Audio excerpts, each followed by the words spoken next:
Welcome to week 29 of Ring Talk, the weekly Goodwin boxing show. With me today, as always, Steve Goodwin, who's in a slightly anti-establishment mood today. Too much work and he's going slightly delally, so some of the answers to the questions later on could be a bit of fun.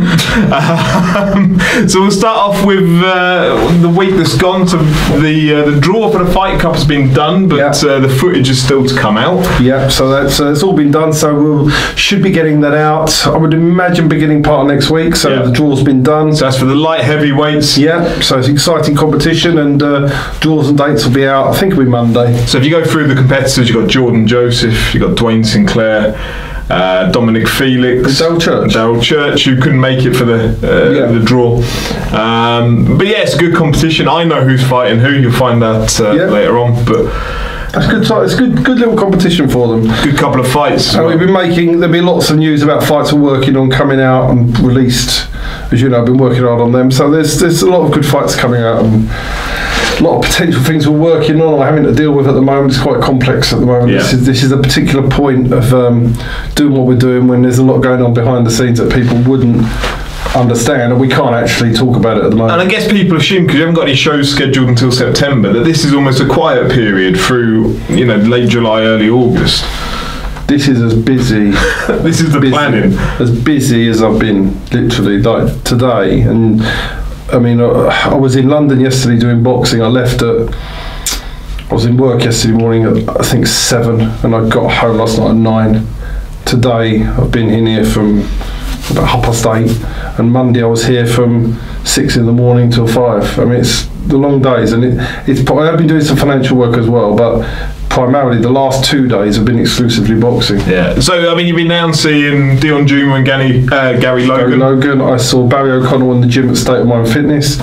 I met Wally Camacho for lunch yesterday, and I had a meeting with a company that do boxing filming, so I spoke to them yesterday as well. So we had it was a good day yesterday, to be honest. It wasn't difficult, it's good, but at times you're banging your head against a brick wall in the boxing business, and it becomes a bit frustrating. So how is Waddy anyway? He's in good spirits, and we've got things we're working on at the moment, and as we know, he's mandatory for the Commonwealth title, so we'll see how things play out in the next 3 or 4 weeks. Yeah. And you said about meeting up with Dion Juma down there with Gary Logan. Is that BXR that they're at? Yeah, I did meet. They come and we met them in a Nando's in Hammersmith. Ah, okay, because every boxer goes to Nando's. Well, I was having dinner with Barry O'Connell, so they rang. They came early, so I said we'll pop in. They popped into Nando's, so we chatted in there. But at the moment you've got a lot of boxers who, when your boxers are building up the careers, it's a lot more straightforward. You're just picking the fights up. When you get people like, I had a meeting with Miles Shinkwin today in the office, and you're dealing with fighters who are now looking for the manoeuvrability and what's going to happen to them next, because they're then looking to have bigger fights. So you have totally different conversations, and it requires a lot more planning and working out to what the best option. Is it right that Liam Conroy's vacated the English title? Yes, rather than fight Miles again? Yeah, I mean, what I find is really, really annoying about that, and we're talking about anti-establishment, is that it went to purse bids, right? Yeah. And the purse bids were due the beginning of the month, and the beginning of was it beginning of July? Beginning of June, I think it was, wasn't it? The beginning of June, the purse bids were due. It's a month and a half ago. Yeah, a month and a half ago. So David Hay won the purse bid 6 weeks ago, right? And what then happens is the promoter has 2 weeks to give a date and venue. Yeah. So David gave that, and within 2 weeks you have to return the contracts. So the board send out the contracts to each manager of each fighter. We returned our contract. There was no contract from Liam Conroy. He dragged on and on and on and on with no contract, and they're then vacated. Why did they not just vacate 2 months ago? Yeah. Which would have meant that Miles Shinkwin could have got on with his career. You could have had the fight by now. You could have sorted it all out. Why would you sit there and sit on something that you don't want to fight for? There is no excuse. Yeah. He is in no position to fight, doesn't want to fight, has no intention of fighting Miles. He's looking for a big fight.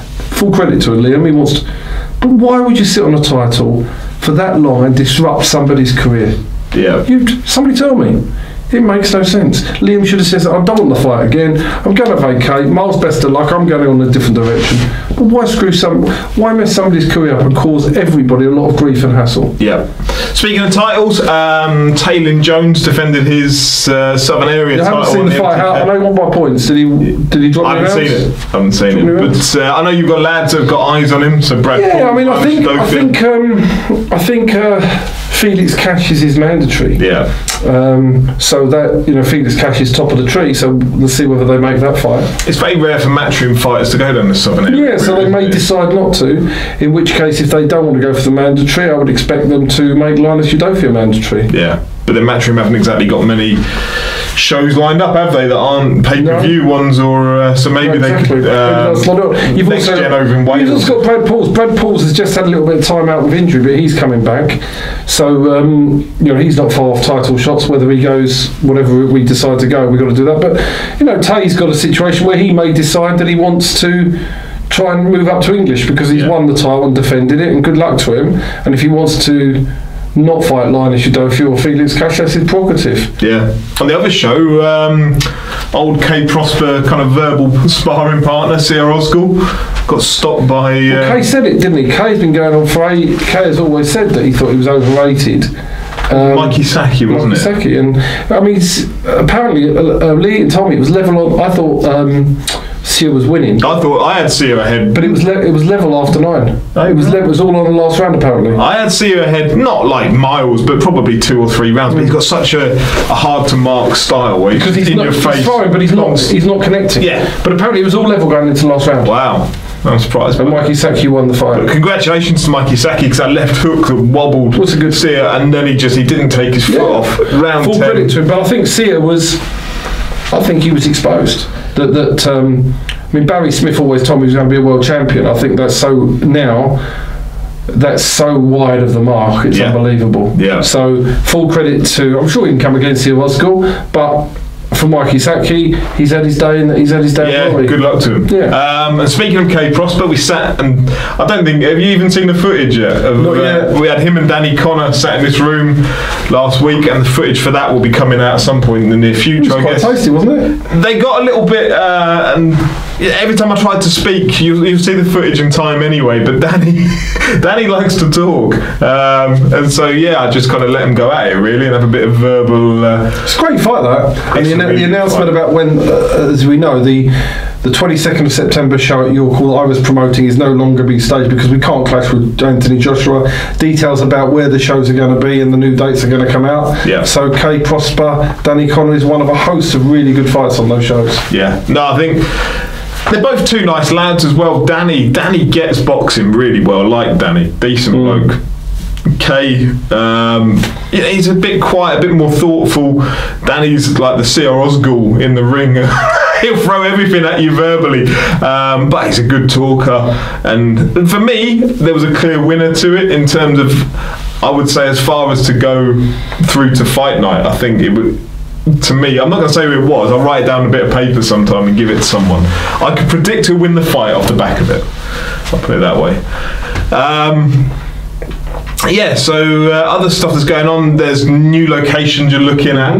Which I don't think you can divulge yet what those are, but there's lots going on behind the scenes. Some of the conversation we've had upstairs was fascinating, to be honest. And like if 50% of it comes off in time, it'll be.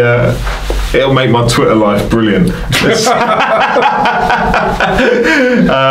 Some fascinating stuff that may be going on over time. But for now, we'll look at the questions that we've got. As usual, I've not got around to printing them off because I'm not that. Don't forget the live show next week. Oh our podcast live show, which you're coming along kindly, giving your time up for. Yeah, is it Thursday? Next Thursday, the 26th, at the Courtyard Theatre. Myself and Terry, who runs the Seven Wolves Twitter account, and Andy, who we run the podcast with. Tickets available on ticketweb.com. something. So make sure if you're watching this and you're doing nothing next Thursday, come along to that. Yeah. Really good fun. And watching Terry hold the stage is really entertaining. It's something else, isn't it? He is something else. He's brilliant. But yeah, there's yourself. There's Linus Udofi is going to come down. And we've got Hannah Rankin, who's just been announced to be fighting for a world title over in America. Full credit. Brilliant. So we'll be seeing her next Thursday and wishing her well before she flies out to a Lou DiBella card. We've got Ricky Wright coming down to MC and hold stuff together. Good MC. We've got Clinton McKenzie as well, the former British champion, coming down and doing a Q&A with people. So all those questions that people want to... How's ticket sales gone? I think we've done 70 of 110 or something. Good going. Which, we're quite pleased with, really. That's really good. But there's a misconception. I think people assume we do it for the money, which very much like yourself in boxing. If you worked out my pound per hour, and actually like the cost of a theatre and the insurance and this and that, we'd be lucky to cover our own. We just do it because we love boxing and we love having a laugh, and you get to meet up with loads of people that you see. How many went last time? 55. So you're up already on last time? Yeah, so it's a bigger venue this time. But just it was a great time to go and meet people that are involved in boxing and have a laugh with people. We'll move on to the questions. So Paul Oldtie, would Steve prefer one of his fighters to go the traditional British route or WBO European type route? So I guess if the end goal was you're going to get to a world title, how would you rather get there? Well, I think the WBO European is a shortcut. Yeah, I mean, as well as the WBA Intercontinental and the WBC Silver and such like. But that's, I mean, the harder route is the British.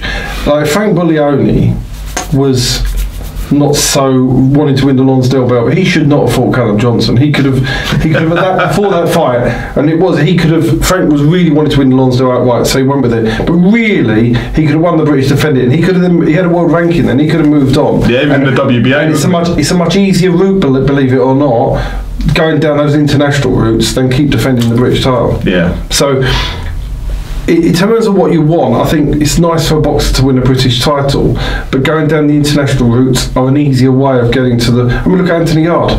He's beaten nobody. He's number 2 in the world. Yeah, but he's beaten nobody, has he? Yeah. And he's avoided all the decent domestic fighters, and he's gone down the WBO European route, therefore you could say it's really good planning, but... Yeah, what does it help you with? The whole Tunde Ajayi, Anthony Yard. I get what they're doing with building him against different styles, but it's conversely the rhetoric that goes with it of number 2 in the world, blah blah blah. Like, drop that and let him build. That's perfectly fine. Nobody will have an issue with that. So he's a great talent, and it's going to be exciting to see where Anthony Yard. Yeah, great. But it shows you how you can get a world ranking without going through the domestic route. Yeah. So I suppose it depends on whether fighters want to really see if they're test themselves, or they want to do or pick these. I mean, when you pick a 20 and 2 Hungarian, you and I know what a 22 and 2 Hungarian is, right? So it doesn't, you can get a false ranking, you buy the ranking off them, and up the rankings you go. So if that's your aim, then that's perfect. But the only problem with Anthony is he doesn't want to fight for all time yet because he's not ready, which I totally accept. Yeah. But I presume you'll see him continue to do that. Yeah. We mentioned Frank Buglioni fighting next weekend on the Dillian White Joseph Parker undercard. Alongside Derek, who's fighting Carlos Takam. So we'll be at the O2 next week, so both of them doing that. So that'll be an exciting time. Derek's took a big task on, so let's see how it goes. I love that fight.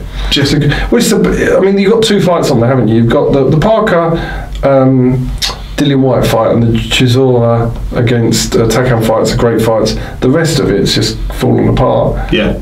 It has. Well, I mean, I don't think the Kate Taylor's not competitive, is it? You got Conor Ben Cedric Pino, which was a next gen show originally, wasn't it? So Ricky Summers fallen off the Boazzi. I know about that fighting to somebody from Russia, I think, for Joshua Boazzi. But yeah, it's not the depth that you would expect from a pay-per-view card. Agree, especially when the headline isn't the best. It isn't breathtaking. No, I think you needed a stronger in-depth card than that. Yeah. Right, next question, Rob Brennan. What's the story with John O'Donnell? Is he hanging up the gloves? Well, I thought he was, and I got a text from Barry O'Connell literally an hour ago saying John O'Donnell's back in the gym, he wants to carry on fighting. Okay. So that's the answer. So he's taking a break for whatever reasons, and he's back. Okay. Question from Stuart Howell. How you doing, Stuart? I hope you're well. How comes your shows aren't on TV? Is it politics? Shows are great, yet some on TV are terrible. Because TV networks like the names associated with them.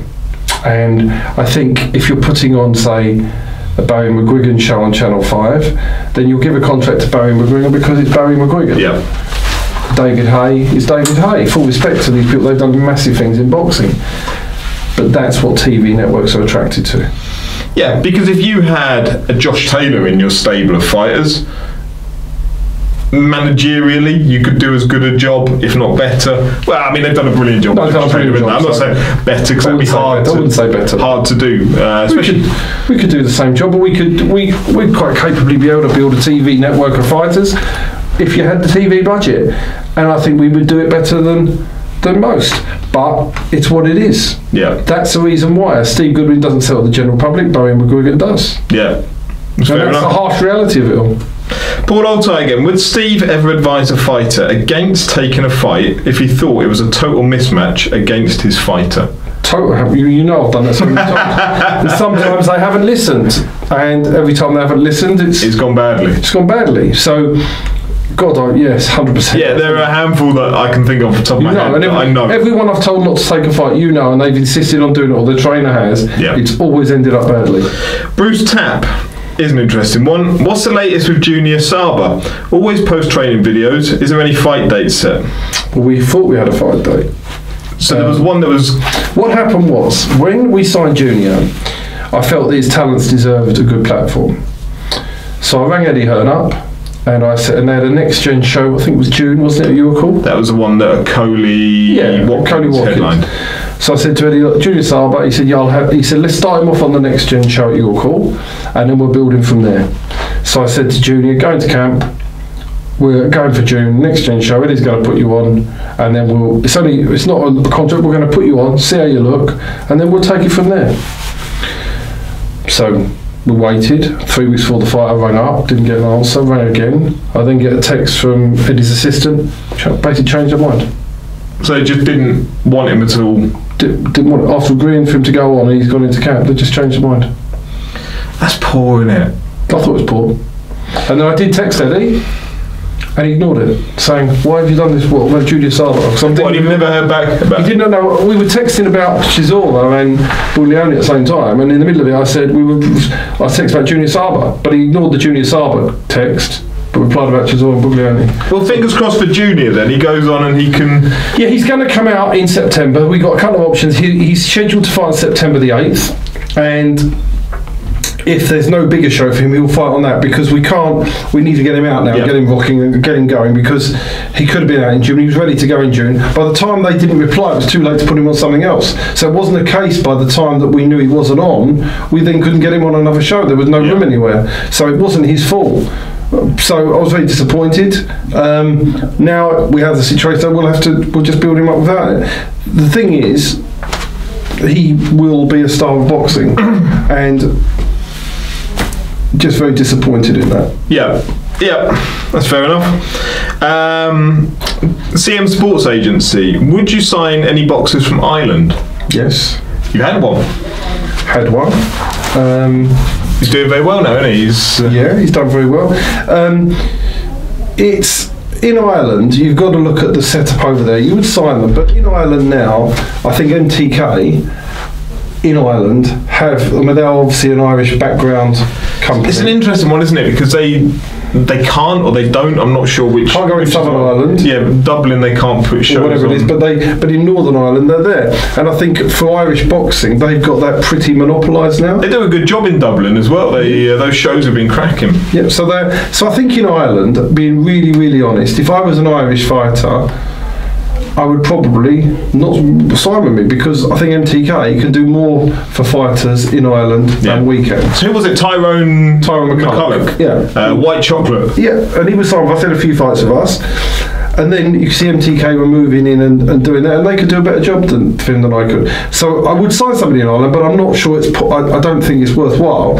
If you've got fighters in London, I don't think anybody does a better job than we do. Yeah. But you've got to. We're not looking to be Goodwin Global. Yeah. We're looking to do what we do well and look after our fighters and personally give ourselves to those fighters and look after them.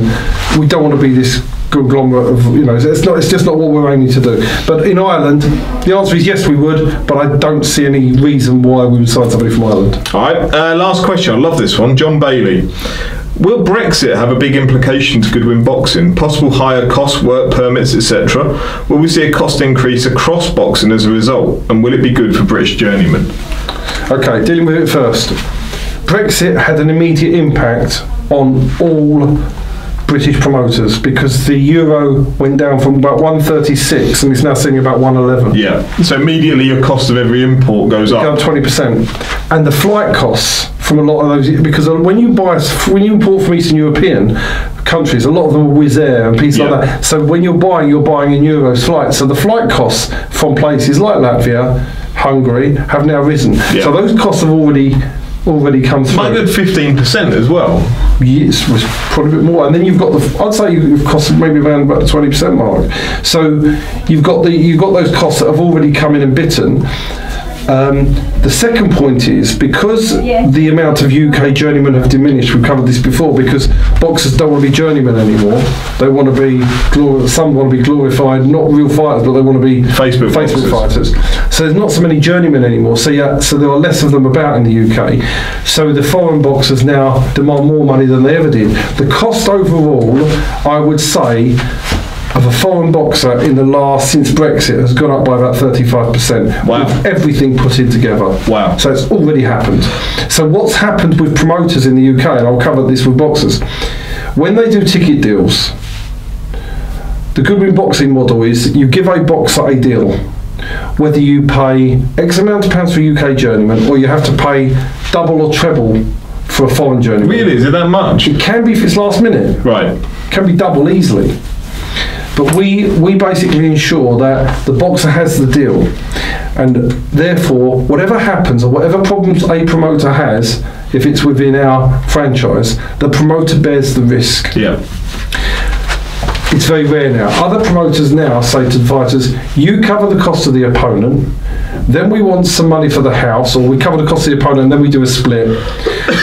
So they're now asking boxers to underwrite the costs. Yeah. As you get nearer to the term and their opponent pulls out and the promoter then has to get a foreign opponent, you're seeing lots of fights come off shows. Yes. But they're coming off shows because the boxer no longer can get the opponent at the right cost, and the boxer's being pulled off the show. So these are massive risks. It's going up and down the country. One of my boxers fought on one of these shows. He ended up paying nearly £1,000 more in than he was scheduled to pay in. Wow. So that's because the promoter now is thinking, these foreign boxers now, it's getting out of control, we want to pass the risk on to the boxer. I don't agree with that. I think that the deal should be the deal that the boxer knows that the promoter's going to go and get a fight no matter what the cost and absorb the risk. Yeah. But you're now getting a situation where promoters are passing the risk on to the boxers. So that's your answer. In terms of does it favour British journeymen? Not really, because it's cheaper to get British journeymen anyway. So the foreign boxers are used as an afterthought unless they offer something specifically more or better record. But there's just so few of them. There's so few of them. So it's not as if British journeymen are out of work. British journeymen get as much work. They're not short of the work. You need the foreign boxers because you haven't got enough journeymen. A special mention to Chris Lay, who's got his 300th coming up this weekend. Yeah, full credit to him. Brilliant. I love watching Chris Lay. Just 'cause any boxer out there that needs to fine-tune their defensive work should spend a week with Chris Lay. Brilliant, really. He's got it down to a fine art. Fantastic to watch. But I've never understood more boxers. One of the main gripes of any boxer at the start of their career is selling tickets. Or when I say the start, I mean 5, 6, 7 fights in, is selling the tickets. You hear it from not all, but a lot. I've never understood why more don't at that point go, oh, fuck this, I'm going on the road. Because people can research them and see their record. Yeah. And therefore they don't want... They want to be there with this record that they can show. If you didn't have such good... When the internet wasn't as easily a time when you couldn't see, people didn't care. Because we've got boxers that will go down, some boxers will say, I'm 20-0 when they're really 4 wins and 20 losses. Yeah. So that's the reason why. It's because people don't want the stigma of being a loser, and that's what's stopping the journeyman. Yeah, it's interesting. Was it Ryan French?